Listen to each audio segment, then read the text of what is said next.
Eu estou de volta conversando com Guido Juliano e agora vamos falar sobre a viabilidade de controle desse desperdício monstruoso.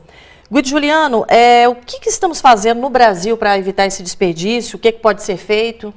Yara, não existe uma política pública, que isso deveria ser uma política de Estado, de fiscalizar, de doutrinar desde a colheita. Então nós assistimos na colheita do grão, depois de se consumir um recurso natural fabuloso, se consumir fertilizantes, já na colheita muita quantidade de alimentos, de grãos, ficam no chão das lavouras. E depois no transporte, saindo das propriedades rurais, indo para os armazéns, ou para se transportar em caminhões, barcaças, trem, todo esse transbordo, essa logística do Brasil, uma logística terrível, com estradas em péssimas condições, tudo isso contribui para que o Brasil seja um dos campeões em desperdício de alimentos.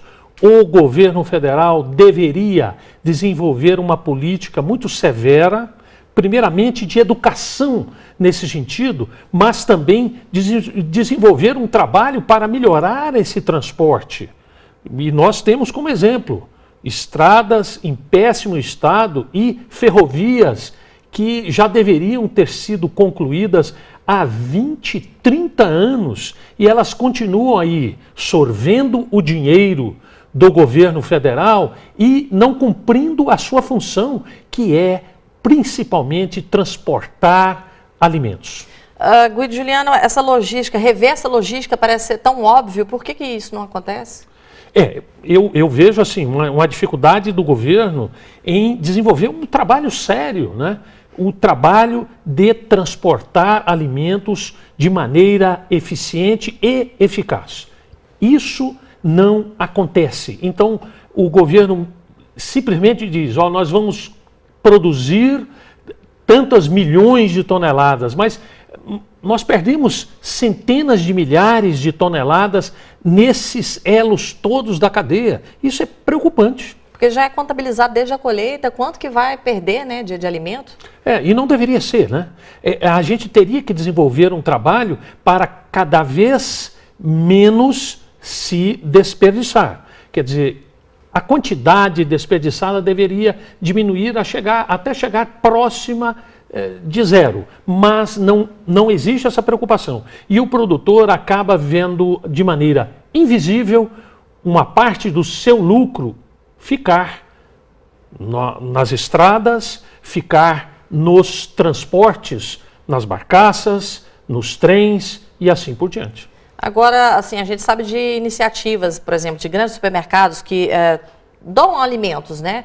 Quer dizer, isso não resolve o problema, mas ameniza um pouco a situação. E a gente vê iniciativas que partem do setor privado e não do governo. Exatamente. E nós criamos uma concepção que o produto ele tem que ter uma excelente aparência, não serve a boa aparência. Então, nas distribuições, como o CEAGESP em São Paulo, o CEASA aqui em Goiânia, nós vamos ver produtos que estavam em excelente estado de conservação, mas com algum dano, alguma mancha, que são jogados fora. Então, nós temos que mudar a mentalidade de como aproveitar esses alimentos por conta de que nós temos fome. No Brasil, são milhões de pessoas ainda famintas que necessitam desse alimento que é simplesmente jogado fora. E reduzir o desperdício assim, a longo prazo, né, porque deve ser feito, é pagar mais barato por aquilo que nós consumimos, né, porque os custos, no caso, diminuiriam. Exatamente, porque nós trabalhamos em uma economia de escala.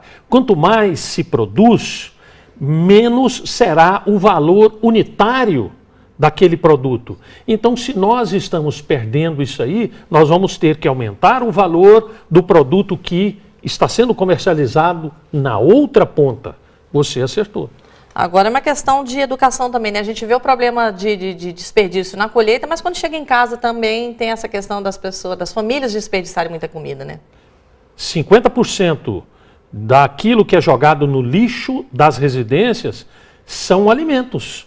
São alimentos in natura que estragaram naquela residência e alimentos que foram processados e não foram utilizados são jogados no lixo. Quer dizer, é um absurdo, né? Absurdo, é algo para a gente pensar, né? Guido Juliano, muito obrigada mais uma vez pela sua participação aqui no programa. Satisfação.